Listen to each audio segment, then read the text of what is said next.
not merely seeing reality, it is touching the truth.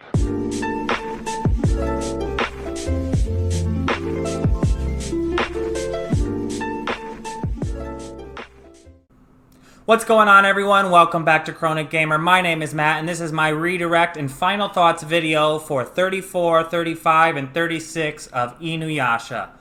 Okay, before I get started talking about that, I just want to remind everybody that I have a Discord on which I post regular updates. If I'm going to be late with a video, if something's not going right with editing, or whether or not I'm going to stream video games on Twitch, whatever it is you're into, I post updates about that on the Discord. So go click the link in the description down there and check that out, and you can become part of the community over there.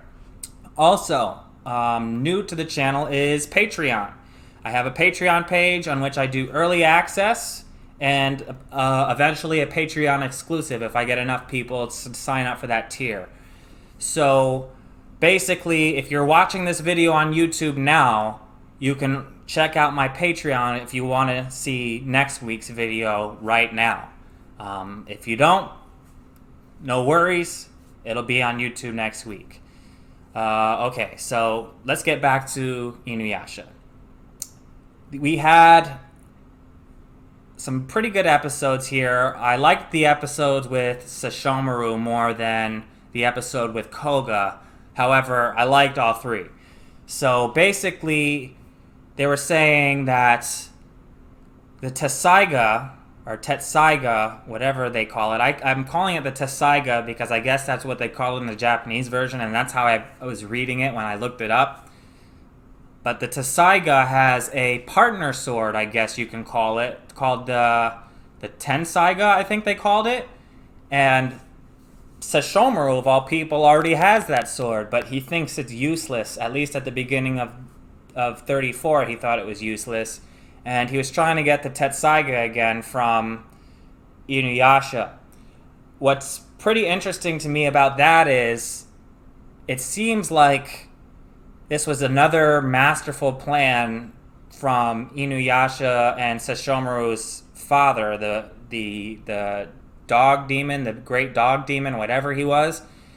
I would definitely like to know more about him because he left these swords to his sons, the Tessaiga being a sword that can pretty much slay any demon in order to protect humans, and the Tensaiga that can heal humans, I guess.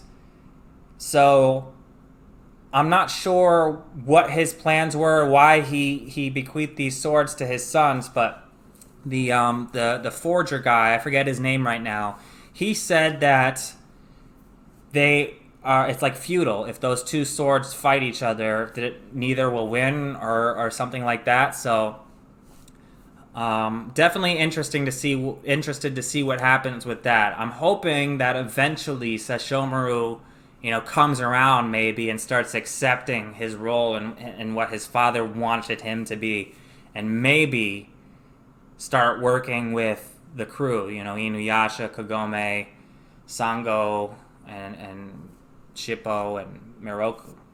I don't know if he'll become a permanent member of the crew, but it would be nice to see him fighting on their side at least a little bit. I don't know if that'll ever happen, and if it does, I don't expect it to happen anytime soon, but I think that that's a definite possibility, especially based on episode 35. We got to see a different side of Sesshomaru. Like, I guess he incorporated that dragon arm to try to get the Tetsaiga again, but he wasn't able to beat InuYasha once InuYasha learned how to see the wind scar. And I'll touch back up on that again, but what was most intriguing to me was when InuYasha beat Sesshomaru just now, he went to go recover, lay down in the woods or whatever, when a little girl came across him and tried to help him, even though she didn't know anything about him, and he definitely seemed like a scary person. She went out of her way to try to help him, including stealing fish from her village where they store their village fish, I guess. I don't know. And she got scolded pretty bad and kicked and slapped, which I thought was fucked up, but, what are you going to do, I guess. I guess that's pretty much the same as how they treated Aladdin, stealing for himself. And I don't know. But anyway, he was interested in her life and was asking her questions, which to me seemed very out of character. He hasn't really seemed to have any regard for anybody but himself, and definitely not humans of all people. And he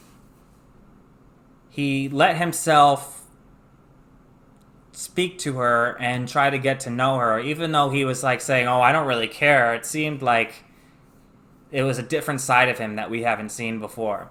And he even saved her when he sliced those demons. So I'm wondering too, the Tensaiga, when it's used to save somebody like that girl, I guess it does allow him to use it to kill, as long as he's killing the people who harmed the girl, and therefore that killing brought her back to life. I'm not entirely sure how that works. If it's a spoiler, don't tell me, but if it's not a spoiler, let me know in the comments, because that's very interesting to me. But yeah.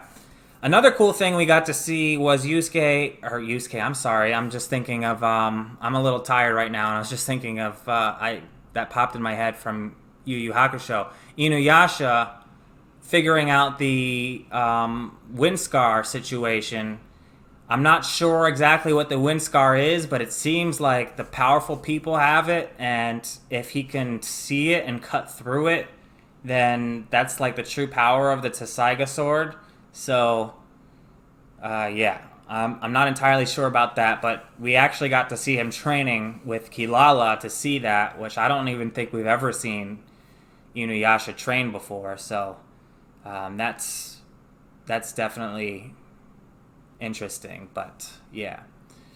The last episode we got to see Koga. I guess he's a wolf demon, and he doesn't seem like a good guy, but he doesn't entirely seem like a bad guy either. He is a demon, so he has no real regard for human life. He killed that whole village in search of a jewel shard, but when it came down to it, he opened up to Kagome about his people and asked her to help him, even though he kidnapped her for selfish reasons to find more jewel shards. But definitely seems like an interesting character. But yeah, that's pretty much it, I think, for these 3 episodes. They were definitely good episodes, and I can't wait to see more about this Koga person, because like I was saying in the reaction video, I actually just found out about this Koga person on Facebook. One of my friends posted a picture of Koga saying that was their favorite character, and I hadn't seen him yet, but I knew that he would be coming eventually. I just didn't know it would be in the very next episodes that I watched, because she posted it like 2 days ago or a day ago or something. But yeah, so let me know what you think in the comments section.